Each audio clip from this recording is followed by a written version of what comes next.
Vão ter que maturar um bocadinho para eu lhes ler algumas, duas ou três meios de frases de um velho amigo que já não vejo agora há muitos anos, que é teatra e a certa altura na vida dele, já falámos dele aqui seguramente, porque eu falo muito dele, a certa altura foi fazer psicanálise e depois andou ali muito hesitante se havia de ser psicanalista ou pediatra e depois, felizmente para nós, e para as crianças, sobretudo, escolheu ser pediatra. É um senhor francês de origem líbia chamado Aldo Naouri,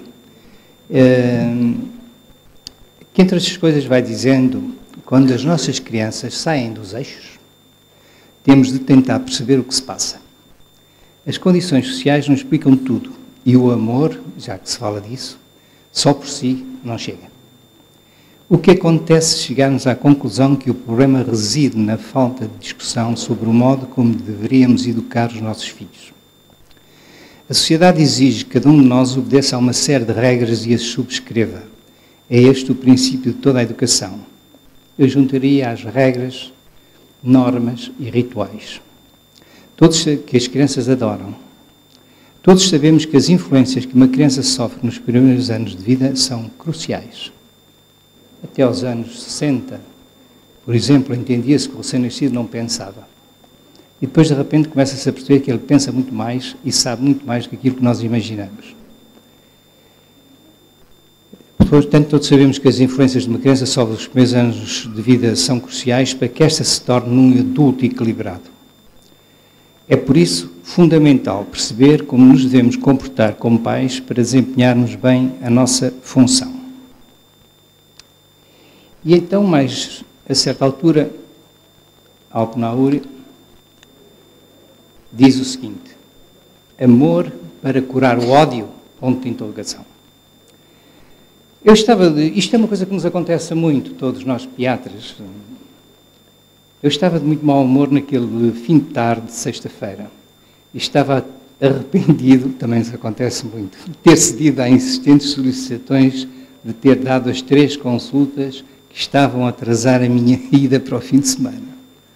Quer dizer que já suportava mal ter esperado 10 minutos pelo estranho senhor que aceitei receber como uma criança de cerca de 3 anos. Mal tive de reparar nos seus cabelos brancos, na sua idade avançada e no seu vestuário negligente, quando tive de assistir a um verdadeiro rebuliço. A criança, gorducha e aparentemente de excelente saúde, tinha-se precipitado para cima da balança e estava a saltar a pé juntos em cima dela. Sem sequer me ter cumprimentado nem dirigido a palavra, o senhor, que eu não sabia se tinha a respectiva guarda ou se era o avô, foi imediatamente ter com o menino e dirigiu-se para ele deste modo: não se salta assim, meu querido, vais partir a balança, que é um instrumento que o senhor doutor precisa. A criança nem sequer esperou pelo fim do monólogo que lhe era dirigido para abandonar aquela balança e começar a sacudir violentamente a balança dos bebés. O que lhe valeu ouvir imediatamente: meu querido, não abandes assim a balança dos bebés, vais estragá-la. O estranho senhor nem acabou a frase, porque a criança já se tinha aproximado da cadeira da secretária, tinha subido para cima dela e de lá para cima da secretária, onde se tinha posto a saltar a pé juntos, indiferente ao discurso que continuava a ser-lhe feito no mesmo tom doce e obstinado. Não se salta assim para cima da secretária, meu querido, é uma secretária de vidro, pode partir-se. Às tantas podes magoar-te e destróis um instrumento que o senhor doutor precisa. Aquilo tudo não tinha levado mais do que 1 minuto. Tinha à minha frente a criança que não tinha parado de saltar, mas sobretudo encontrei finalmente o olhar do senhor a quem disse: não pode dizer-lhe simplesmente não. Não é uma palavra-chave. Vi de repente a cara dele ficar de um vermelho vivo e os seus olhos encherem-se de um brilho assassino. Agarrando então com força a criança pela cintura, sem dúvida para se fazer ouvir melhor, atirou-me à cara num tom irritado: é o senhor que me diz isso? E foi assim que eu me dirigi? Mas não pode ser verdade, não é possível. O que é que está a propor? Que me porte como um fascista para com o meu filho? É tudo o que tem para me dizer. Sabe, senhor doutor, durante a minha vida nunca deixei de combater, tal. Interrompi-o com um gesto, e num tom igualmente violento, mas ainda mais incisivo do que ele tinha utilizado, disse: ok. Mas qual é a explicação circunstanciada que o senhor tenciona dar ao seu filho quando um dia ele manifestar, inevitavelmente, o desejo de se deitar com a mãe? Vai dizer-lhe que ela tem uma coisa muito grande e que o sexo dele é muito pequenino, que ela é a sua mulher e que não quer partilhá-la com ele por mais amor que lhe tenha, o que é que poderá inventar para lhe dizer? Ou irá pecar pela racionalidade? O interdito do incesto é puramente arbitrário. Isso não impede que a lei que o instaurou seja a da nossa espécie e que, salvo correndo o risco dos maiores aborrecimentos, não possamos deixar de nos sujeitar a ela. Como é evidente, cada um dos nãos que dirige ao seu filho é uma lembrança disso. E funciona tanto mais quando não é acompanhado de nenhuma explicação. Não é não. Aliás, estão os pais perfeitamente protegidos pelo artigo 128 do Código Civil, que diz lá em casa quem manda é o pai. E a mãe, claro. Desculpa. Eu gosto muito destes momentos de suspense. Porque realmente quem manda é a mãe. Precisamos ter ilusões, porque elas é que mandam. E têm uma subtileza para o fazer que é muito difícil acompanhá-las. Ora bem, como é evidente, cada um dos nãos que dirige o seu filho é uma lembrança disso e funciona tanto mais quando é acompanhado de nenhuma explicação. Em vez de o ficar a ver, a irritar-se com as minhas informações, senti que ele descontraía quando ouvia as minhas frases.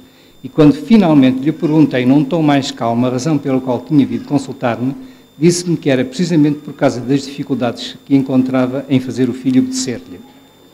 Tudo se tinha passado, portanto, muito depressa e à revelia de nós dois, como se tivesse montado um verdadeiro psicodrama. A criança, admirável com o terapeuta, como é sempre, já não teve necessidade de se manifestar e pôs-se a folhear um livro que andava por ali, o que permitiu àquele homem falar em termos comoventes da sua paternidade tardia, das expectativas que tinha em relação a isso e da quantidade de informações muito distantes das que acabava de lhe fornecer, que julgava ter de recolher para levar a bom termo.